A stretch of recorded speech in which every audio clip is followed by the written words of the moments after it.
Mula noon hanggang ngayon ay hindi talaga ito mawawala sa mga pangpritong tinapay na binibenta namin sa school canteen at dito na rin sa aming displayhan. Nakapag-upload na po ako nito noon sa recipe na ito pero sayang din, dinilit ko mga palangga kasi violation, background music copyright daw. Kaya hindi po ako papayag na hindi ko po ito na-share, kaya ulitin po natin yung video natin na ito kasi mabinta ito at masarap. So, umpisa na tayo. Uunahin natin gagawin yung ating palaman. Dito, pag uminit na yung ating kawali, ay ilagay natin dito yung 3 tablespoon po natin na margarine. Pwede tayong gumamit dito ng butter. At isunod na natin ditong ilagay yung ating 150 grams ng ating century tuna. Hindi lang po ito maanghang mga palangga. At yung sabaw nito ay kunin lang po natin. Salain lang po natin pero ang akin may kaunting sabaw pa na natira. At ilagay na natin dito yung ating puti na sibuyas. Ayan, nauna pa yung century kaysa sibuyas. Madami kasing trabaho sinda eh. Itong recipe natin mga palangga, kahit sa gabi po natin ito lulutuin at pagka kinabukasan po natin ito ibenta ay walang problema. At 220 grams na carrots at 200 grams na patatas. At yung ating 50 grams na bell pepper at haluin lang po natin ito at palambutin po.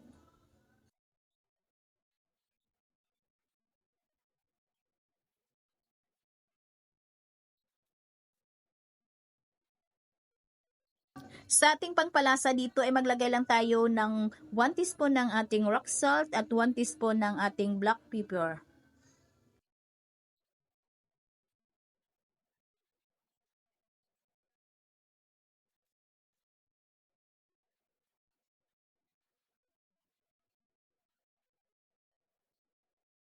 At nang lumambot na yung ating carrots at saka yung ating patatas, ay ilagay na po natin dito yung ating 100 grams ng ating cheese. At para mas lalong bumango yung ating palaman, ay maglagay po tayo dito ng 50 grams ng ating dahon ng sibuyas. At tunawin lang po natin yung ating cheese bago po natin patayin yung ating apoy.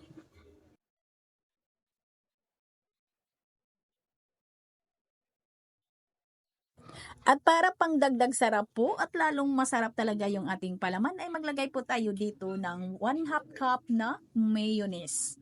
Itong aking mayonnaise mga palangga ay kagagaling lang po ito sa ating ref. Kaya po medyo po matigas.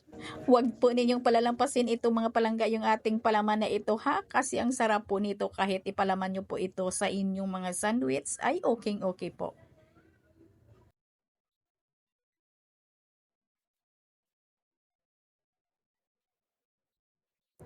Ito na mga palangga yung ating palaman. Palamigin lang muna natin ito. At gagawa na po tayo ng ating dough. 1 kilo lang po na dough yung ibibigay ko sa inyo mga palangga ha.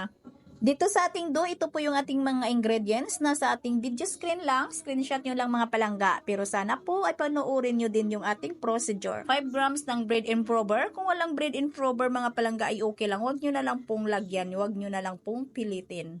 Ayan, pagkatapos po nating nailagay lahat yung ating mga sangkap, ay maglagay na po tayo dyan ng tubig. Sa ating margarine, ay pwede talaga tayong gumamit ng butter. At kung gusto talaga ninyo na lalong sumarap at lumambot yung ating dough, ay pwede kayong gumamit dito ng evaporated milk imbis na tubig. Pero bago nyan, subukan nyo muna yung mga ingredients ko na hindi po ako dito naglagay ng evaporated milk, walang butter, margarine lang kasi ang lambot na ito mga palangga.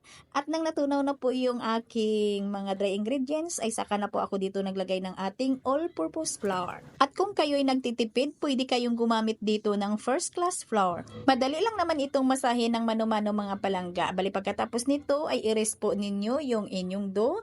At nang lumambot na, ay saka po ninyo masahin ng todo hanggang sa ma-achieve po ninyo yung kinis ng ating dough. Sa pagmasa ng mano-mano ng ating dough, ay ilagay ko sa comment section yung link ng video. Hindi rin madali mga palangga ang pagmasa ng mano-mano ha, masakit din sa kamay. At kailangan mo talagang gumugol ng oras para lang mapakinis yung ating dough.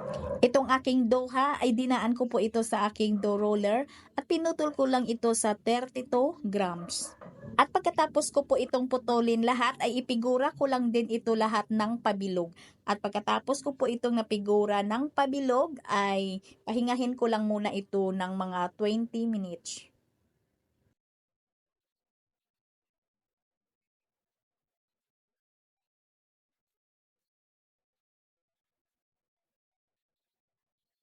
At pagkalipas ng 20 minutos ay madali na lang po itong laparin yung ating dough para lagyan po natin ng palaman.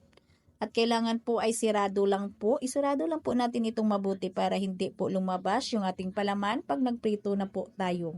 Kayo mga palangga ha, ay depende na po talaga yan sa inyo kung ilang gramong putol na gusto ninyo at kung ano kadami yung ilagay ninyo na palaman dito. Depende na po ho yan sa inyong bintahan. Kayo mag-gusting lang po bago kayo magbinta. Itong akin mga palangga, yung ginawa ko po na palaman ay tamang-tama lang po talaga ito sa 1 kilo ko po na do. 58 pieces po yung nagawa ko. Hindi kalakihan yung aking dough at hindi din masyadong marami yung aking palaman. Yung aking dough, simpre 32 grams lang at yung aking palaman ay binalance ko lang po. Hindi masyadong madami yung aking palaman kasi maliit lang naman yung aking dough. Kailangan ay balance lang po. At pagkatapos po natin itong mailagyan lahat ng palaman, ay paalsahin lang po natin itong ating dough mga palangga ng 2 hanggang 3 oras. At depende din ho yan sa ating room temperature. At habang naghihintay po ako na umalsa yung ating dough, ay gagawa muna ako ng ating homemade breadcrumbs or yung ating bread powder. Ito ay mga durog-durog ko na toasted. Durugin ko lang po ito ng pino at saka salain ko lang po ito mga palangga. Ayan na po. Ang pino niya kasi sinala ko po ito sa pino na butas na salaan. Ayan, pagkatapos ng 2 oras at 35 minutos ay pwede ko nang isalang yung aking dough. At pag uminit na po yung ating mantika ay pahinaan na po natin yung apoy ng ating kalan para po hindi malasado yung pagkaluto natin dito. Na kailangan ay hindi hilaw yung loob at hindi din sunog yung ibabaw.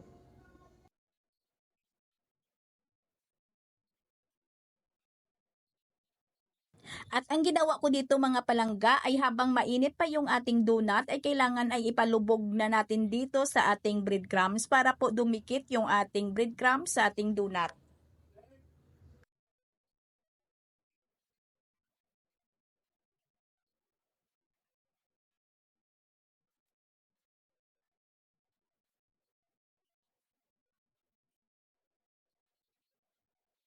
Mga palangga, ang sarap at ang bango po ng ating palaman na ito at yung ating dough ay malambot po.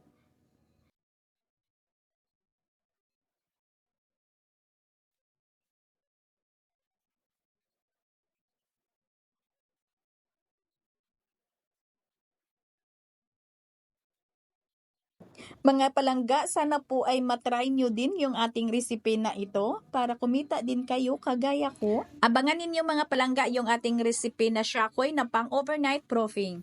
Sana nadagdagan ko po ang inyong recipe na pang pritong tinapay. Ito pong inyong lingkod, Kainday Jonathan Napay. Maraming salamat at bye-bye!